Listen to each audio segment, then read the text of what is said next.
Hey guys, welcome back to our channel. In a short tutorial, we're going to show you exactly how you can add checkboxes to your documents and tags on Google Docs really quickly and without any advanced technical or graphic designing skills whatsoever.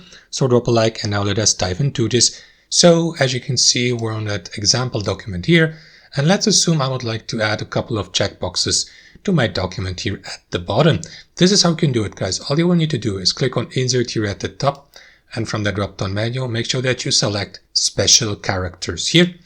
And what you want to do here, guys, you either go through these categories, for example, or through that list here of currently available symbols. However, guys, it would be much faster to simply use that search bar here at the top, here to the right, and select or type in checkbox, for example, and to pick any checkboxes here in the left search results. So let me go, for example, checkbox without a check mark, and also add a checkbox with a check mark like that. So you may add these to your documents, copy them, paste them, and that's basically it, guys. That's how you do it. I hope you enjoyed this video, could learn something, and we'll see you next time on our channel.